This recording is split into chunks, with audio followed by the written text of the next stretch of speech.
ಮಕರ ರಾಶಿಯವರಿಗೆ ನೋಡೋಣ. ನೋಡಿ, ಮಕರ ರಾಶಿಯವರಿಗೆ ನಿಮ್ಮ ರಾಶಿಯಲ್ಲೇ ಗೋಚಾರ ಚಂದ್ರ ಸಂಚಾರ, ನಿಮ್ಮ ರಾಶಿಯಲ್ಲಿ ಶನಿಯ ಪ್ರಭಾವ ಮತ್ತು ಚಂದ್ರನ ಪ್ರಭಾವ ವಿಶೇಷವಾಗಿ ಪಡೆಯುವಂತಹದ್ದು. ನಿಮ್ಮ ರಾಶಾಧಿಪತಿ ದ್ವಿತೀಯದಲ್ಲಿ ಶನಿ ಸಂಚಾರ ಆಗ್ತಾ ಇದೆ, ಆದರೆ ಗೋಚಾರದಲ್ಲಿ ಚಂದ್ರ ನಿಮ್ಮ ರಾಶಿಯಲ್ಲಿರ್ತಕ್ಕಂಥದ್ದು ಫಲ. ಹಾಗಾಗಿ ಸಪ್ತಮಾಧಿಪತಿ ಚಂದ್ರ ನಿಮ್ಮ ರಾಶಿಯಲ್ಲಿರ್ತಕ್ಕಂತಹದ್ದು. ಹಾಗಾಗಿ ಯಾರು ಹೊಸದಾಗಿ ಮದುವೆ ಆಗಬೇಕು ಅಂತಿದ್ದೀರಾ, ಅವರು ಪ್ರಪೋಸ್ ಮಾಡಿದ್ರೆ ಸಾಕು, ಓಕೆ ಎಸ್ ಅಂತ ಅಂದ್ಬಿಡ್ತಾರೆ. ಇವತ್ತು ಮಕರ ರಾಶಿಯವರು ವಿವಾಹ ಆಗದಿರತಕ್ಕಂಥವ್ರು ತುಂಬ ಚೆನ್ನಾಗಿ ಗಮನಿಸಿ, ಇವತ್ತು ನಿಮ್ಮ ಪ್ರಪೋಸಲ್ಸ್ ಸಕ್ಸಸ್ ಆಗುವಂತಹ ದಿನ ಅಂತಲೇ ಹೇಳ್ಬೋದು. ಹುಡುಗ ಹುಡುಗಿಗೆ ಹೇಳ್ಬೋದು, ಹುಡುಗಿ ಹುಡುಗನಿಗೆ ಹೇಳ್ಬೋದು. ಒಟ್ಟಿನಲ್ಲಂತೆ ನಿಮ್ಮ ಮನಸ್ಥಿತಿಗೆ ತಕ್ಕ ರೀತಿಯಲ್ಲಿ ಸಂತೃಪ್ತಿಕರವಂಥ ಮನಸ್ಥಿತಿ ವಿವಾಹ ವಿಚಾರದಲ್ಲಿ ಶುಭವನ್ನು ನೋಡುವಂತಹ ದಿನ ನಿಮ್ಮದಾಗಿದೆ. ಹಾಗಾಗಿ ಯಶಸ್ಸು ಸಿಗತ್ತೆ.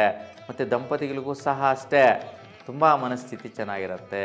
ಈ ಪೂರ್ವ ದಿಶೆಯಲ್ಲಿ ಏನೇ ಪ್ರಯತ್ನ ಮಾಡಿ ಒಳಿತಾಗತ್ತೆ. ಸಂಖ್ಯೆ 5 ತುಂಬ ಶುಭಫಲ ಕೊಡುವಂಥ ಸಂಖ್ಯೆ, ಅದೃಷ್ಟ ಸಂಖ್ಯೆ ಆಗಿರುತ್ತೆ. ಇನ್ನು ಬಣ್ಣ ಬಂಗಾರದ ವರ್ಣದಲ್ಲಿ ಇರ್ತಕ್ಕಂಥ ವಸ್ತ್ರಗಳನ್ನು ಧರಿಸಿದರೆ ಶುಭಫಲವನ್ನು ಪಡೆಯುವಂತಹ ಯೋಗ ಜಾಸ್ತಿ ಆಗುತ್ತೆ. ಇನ್ನು ಕುಂಭರಾಶಿಯವರಿಗೆ ನೋಡೋಣ. ಕುಂಭರಾಶಿಯವರಿಗೆ ಸ್ವಲ್ಪ ಖರ್ಚಿನ ಸ್ಥಿತಿ ವ್ಯಯ ಇರುತ್ತೆ. ಶುಭದಾಯಕವಾದಂಥ ಖರ್ಚುಗಳಿಗೋಸ್ಕರ ನೀವು ಶ್ರೇಷ್ಠತರವಾದಂತಹ ರೀತಿಯಲ್ಲಿ ಮುಂದಕ್ಕೆ ಹೋಗ್ತೀರಾ. ಮತ್ತು ವೈಯಕ್ತಿಕ ನಿರ್ಣಯಗಳಿಗೋಸ್ಕರ ಸ್ವಲ್ಪ ಪ್ರಮಾಣದಲ್ಲಿ ವ್ಯಯ ಮಾಡುವಂತಹದ್ದು. ಆ ವ್ಯಯ ಮಾಡಿರ್ತಕ್ಕಂಥ ಪ್ರತಿಫಲ ನಿಮ್ಮದೇ ಆಗಿರುತ್ತೆ. ನಿಮ್ಮ ಸ್ವಯಾರ್ಜಿತ ಕೆಲಸ ಕಾರ್ಯಗಳಿಗೋಸ್ಕರ ಮಾಡುವಂತಹ ಖರ್ಚುಗಳಾಗಿರುತ್ತೆ. ಆ ಒಂದು ವಿಷಯದಲ್ಲಿ ಕೂಡ ವೈಪರೀತ್ಯಗಳೇನೂ ಇರೋದಿಲ್ಲ. ಹಾಗಾಗಿ ನೀವು ಏನು ಖರ್ಚು ಮಾಡ್ತೀರಾ, ಆ ಮಾಡುವ ಸಂದರ್ಭದಲ್ಲಿ ನೀವು ಪ್ರಮುಖವಾಗಿ ನಿಮ್ಮ ಇಷ್ಟ ದೇವರನ್ನ ಪ್ರಾರ್ಥನೆ ಮಾಡ್ಕೊಳ್ಳಿ. ಆ ಖರ್ಚುಗಳೆಲ್ಲವೂ ಸಹ ಇವತ್ತಿನದಲ್ಲಿ ನಿಮಗೆ ಅನರ್ಥ ಆಗಲ್ಲ, ಅನವಶ್ಯಕವಾದಂಥ ವ್ಯಯ ಆಗದೆ ಇರುತ್ತೆ.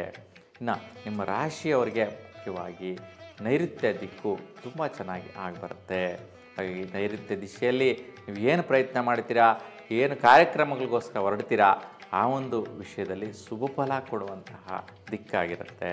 ಇನ್ನು ಅದೃಷ್ಟ ಸಂಖ್ಯೆ ಇವತ್ತು ಸಂಖ್ಯೆ 6 ಮತ್ತು ಬಣ್ಣ ಬಂದು ಬೂದು ವರ್ಣದ ವಸ್ತ್ರಗಳು ಧರಿಸೋದ್ರಿಂದ ಶ್ರೇಷ್ಠವಾದಂತಹ ಫಲ ನೀವು ನೋಡುವಂತಹದ್ದಾಗಿರುತ್ತೆ.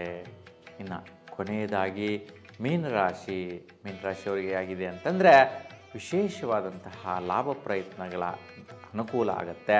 ವಿದ್ಯಾರ್ಥಿಗಳಿಗೆ ಹೆಚ್ಚಿನ ಸ್ಥಿತಿಯಲ್ಲಿ ಲಾಭಗಳನ್ನು ಪಡೆಯುವಂತಹದ್ದು. ವಿದ್ಯಾರ್ಥಿಗಳಿಗೆ ಏನು ಲಾಭ, ಅವರಿಗೆ ಚೆನ್ನಾಗಿ ಓದೋದೇ ಲಾಭ, ಒಳ್ಳೆಯ ಮಾರ್ಕ್ಸ್ ತಗೊಳ್ಳೋದೇ ಲಾಭ, ಇಲ್ಲ ಸಂತೋಷವಾಗಿರ್ತಕ್ಕಂಥದ್ದೇ ಲಾಭ, ಇಲ್ಲ ಅವರ ಶಾಲಾ ಕಾಲೇಜುಗಳಲ್ಲಿ ಅವರ ಒಂದು ಗುರುಗಳ ಹತ್ರ ಪ್ರಶಂಸೆಯನ್ನು ಪಡೆಯೋದು ಲಾಭ.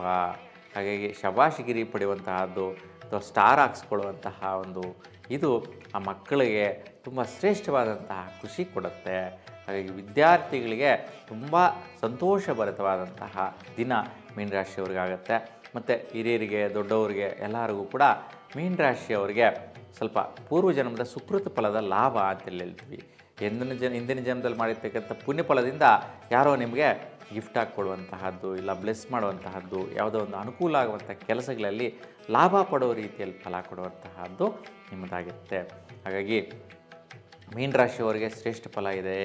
ಮತ್ತು ನಿಮ್ಮ ರಾಶಿಯಾಧಿಪತಿ ಪ್ರಯತ್ನ ಕಾರ್ಯಸ್ಥಾನದಲ್ಲಿ ಪರಾಕ್ರಮ ಸ್ಥಾನದಲ್ಲಿ ವಿಶೇಷವಾಗಿ ಸಂಚಾರ, ಶುಕ್ರನ ಮನೆಯಲ್ಲಿ ವೃಷಭ ರಾಶಿಯಲ್ಲಿ ಇರೋದ್ರಿಂದ ನಿಮಗೆ ತುಂಬ ಐಶ್ವರ್ಯ ಯೋಗ ಪ್ರಾಪ್ತಿಯ ಬಲ ಪ್ರಯತ್ನ ಬಲಗಳಿಂದ ಕೂಡ ಬರುತ್ತೆ. ಹಾಗಾಗಿ ವೃತ್ತಿಯಲ್ಲೂ ಕೂಡ ಉನ್ನತ ಸ್ಥಾನ ಮತ್ತು ಪ್ರಯತ್ನ ಕಾರ್ಯದಲ್ಲಿ ಬಲ ಇವೆಲ್ಲವೂ ಕೂಡ ಪ್ರತಿಫಲದಾಯಕವಾಗಿದೆ. ಯೋಗ ಫಲಗಳೆಲ್ಲವೂ ಕೂಡ ಇವತ್ತು ಶುಭ ಕೊಡುವ ಸ್ಥಿತಿಯಲ್ಲೇ ಇದೆ. ಕೆಟ್ಟ ಸ್ಥಿತಿಯಲ್ಲಂತೂ ಮೀನರಾಶಿಯವ್ರಿಗೆ ಇಲ್ಲವೇ ಇಲ್ಲ. ರಾಹುಕೇತು ವೈಪರೀತ್ಯ ಬಿಟ್ಟರೆ ರಾಹುಕೇತು ಬಿಡಿ, ಏಕೆಂದರೆ ದಿನಭವಿಷ್ಯತ್ತಾಗಿರೋದ್ರಿಂದ ನೀವು ಸ್ವಲ್ಪ ದುರ್ಗಾದೇವಿಯನ್ನು ಗಣಪತಿಯನ್ನು ಪ್ರಾರ್ಥನೆ ಮಾಡಿಕೊಂಡ್ರೆ ಸಾಕು. ಯಾವುದೇ ರೀತಿಯ ಅಡ್ಡಿ ಆತಂಕಗಳು ವೈರುಧ್ಯಗಳು ಯಾವುದು ಕೂಡ ಆಗೋದಿಲ್ಲ. ಇವತ್ತು ನಿಮಗೆ ಉತ್ತರ ದಿಕ್ಕು ತುಂಬ ಚೆನ್ನಾಗಿ ಆಗಿಬರುತ್ತೆ. ಹಾಗಾಗಿ ಉತ್ತರ ದಿಶೆಯಲ್ಲಿ ಏನೇ ಪ್ರಯತ್ನ ಕಾರ್ಯಗಳು ಮಾಡಿ ಸಫಲತೆಯನ್ನು ಪಡೀತೀರಾ. ಸಂಖ್ಯೆ 2, 3 ಈ ಸಂಖ್ಯೆಗಳು ಶ್ರೇಷ್ಠತರವಾದಂತಹ ಅನುಕೂಲ ಅದೃಷ್ಟದ ಸಂಖ್ಯೆಗಳಾಗಿರುತ್ತೆ ಇವತ್ತು ನಿಮಗೆ. ಇನ್ನು ಕನಕ ಪುಷ್ಯರಾಗದ ವರ್ಣದ ವಸ್ತ್ರ ನೀವು ಧರಿಸಿದರೆ ಶ್ರೇಷ್ಠ ಫಲನ ಪಡಿತೀರಾ. ಹಾಗಾಗಿ ಮೀನರಾಶಿಯವರಿಗೆ ಈ ಒಂದು ರೀತಿಯ ಒಂದು ಪ್ರತಿಫಲಗಳು ಪಡೆಯುವಂತಹದ್ದಿದೆ. ಒಟ್ಟಾರೆಯಾಗಿ ಎಲ್ಲ ದ್ವಾದಶಿ ರಾಶಿಗಳವರೆಗೂ ಕೂಡ ಇವತ್ತಿನ ದಿನ ಸಂತೃಪ್ತಿ ಕೊಳ್ಳಿ, ನಿಮ್ಮ ಇಷ್ಟ ದೇವರ ಅನುಗ್ರಹ ಸಿಗಲಿ ಅಂತ ಭಗವಂತನಲ್ಲಿ ಪ್ರಾರ್ಥನೆ ಮಾಡ್ತಾ ನೀವೆಲ್ಲರಿಗೂ ಕೂಡ ಶುಭವಾಗಲಿ. ನಮಸ್ಕಾರ.